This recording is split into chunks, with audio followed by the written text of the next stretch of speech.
Hello, I am Jim Stanford. I'm the economist and director of the Center for Future Work. I want to take a few minutes to share with you some exciting findings from a recent research report published by our center on the economic and social benefits of public schools in Australia. Our research shows that adequately funding public schools in line with the school resource standard that was established by governments a decade ago is essential to Australia's future economic and social well-being. Moreover, better resources for public schools will generate enormous gains in Australia's economy and enormous fiscal benefits for Australian governments. So it's not just a cost to allocate these resources to public schools, it really is an investment. Okay, let's take a look at the study. The Case for Investing in Public Schools, and it was co-authored by myself and my colleagues Fiona MacDonald and Eliza Littleton. We start the report by reviewing all of the evidence about signs of crisis in Australia's public school system, ranging from the worrisome decline in high school completion rates, which has been occurring for several years now, dating back to 2017, but really declined dramatically and worrisomely in 2022, perhaps as a result of the pandemic and the stresses that students and families and schools experienced. We don't know. What we do know is that less young people are completing high school, and that is going to affect their lives, their families, their communities, and our economy. Our research identified three separate streams of economic benefits arising from well-resourced public schools. The first is the direct economic footprint of the schools themselves, including direct jobs for teachers and support staff and others working in the system, but also spin-off job creation experienced in upstream supply chains and downstream consumer industries that depend on the economic activity of the school system. Secondly, there's a whole category of labor market and productivity and benefits that come from higher school completion rates. People who finish school are more likely to be employed, their productivity is higher, their lifetime earnings will be higher. Finally, there's a whole set of fiscal and social savings that are generated because more people finish school. Less families need income support. They experience lower healthcare costs because the health performance or the health outcomes of people who finish school are superior. Lower expenses in the criminal justice system and other public programs. These can be hard to quantify, but they are very real, and they impact the fiscal balance of governments. So we looked at each one of those three streams.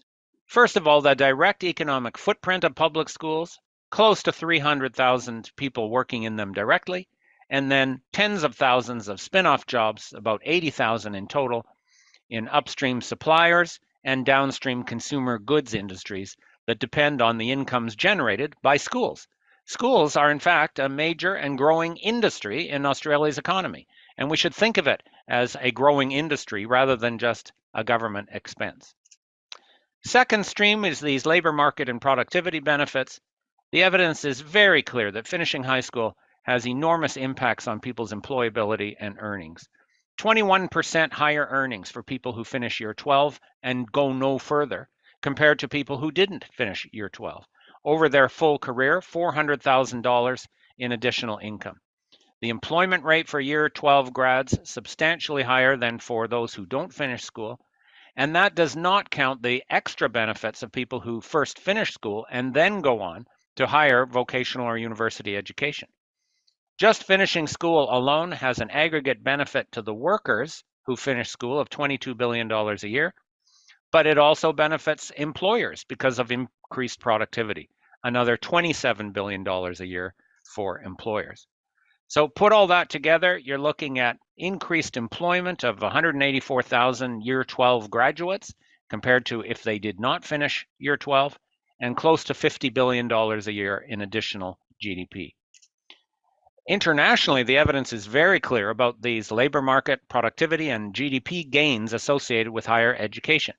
We see a clear positive correlation between countries' scholastic achievement as measured by international test scores and their economic growth. Australia should be a leader on both of those counts, but there we are right in the middle of the pack with middle of the road scholastic achievement, and middle of the road economic growth. And improving our public schools with better resources will undoubtedly mean stronger economic performance in the future. That third category of economic benefits are the savings on fiscal and social programs. School completion is strongly correlated with better health outcomes and therefore lower health expenses. It's also correlated with stronger employability and stronger lifetime earnings, therefore less reliance on government income support programs, whether that's job seeker during their careers or the age pension when they retire. And many other social and fiscal costs are also reduced when the population is better educated, better employed, and healthier, including the criminal justice system. These effects are hard to measure, but they are real, and there are many international studies indicating the scale of these fiscal and social savings. Now, our report, after identifying these benefits from better funding of public schools, said what would happen in Australia if, in fact, we lifted resourcing of public schools to match that school resourcing standard level that was specified a decade ago. At present, public schools are underfunded to the tune of about $6.6 billion a year compared to what they should be if that SRS standard agreed to by the federal and state governments was actually lived up to. And that includes various kind of phony accounting measures that governments have used, like this so-called capital depreciation tax that reduce the apparent commitment that state governments should be making to the system. What would happen if, in fact, we lived up to the level of funding specified in the SRS? Well, all three of those channels of economic benefits would be activated, and we would see improvements in all of them. So our research goes through and identifies how much additional GDP would be resulting from the increased footprint directly of public schools. What would be the long-term benefits from labor market and productivity improvements resulting from higher school completion? And what would be the savings to government from those social and fiscal impacts, everything from healthcare to criminal justice to income support programs?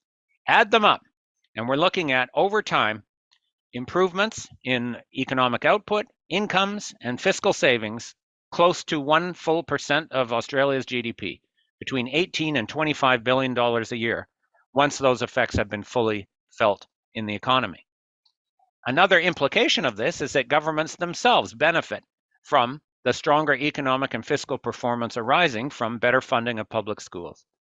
As noted, it would cost $6.6 billion estimated at present to reach that SRS funding standard for public schools, but governments are going to get money back because our GDP is higher and fiscal costs for other programs for government are lower. And we worked through all of those effects.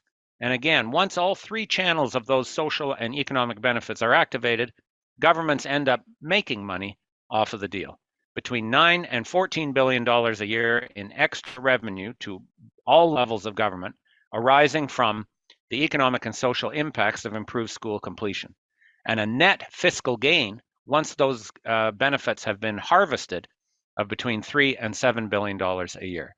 So this really is not a cost, this is an investment. For more details on the methodology and the findings of this research, please visit our website, futurework.org.au, and find the study, The Case for Investing in Public Schools. Just to conclude, it is clear that education is in a crisis in Australia. Our scholastic achievement is failing. The people hardest hit by it are the young people who need the public school system to enhance their opportunities to education and lifelong career prospects.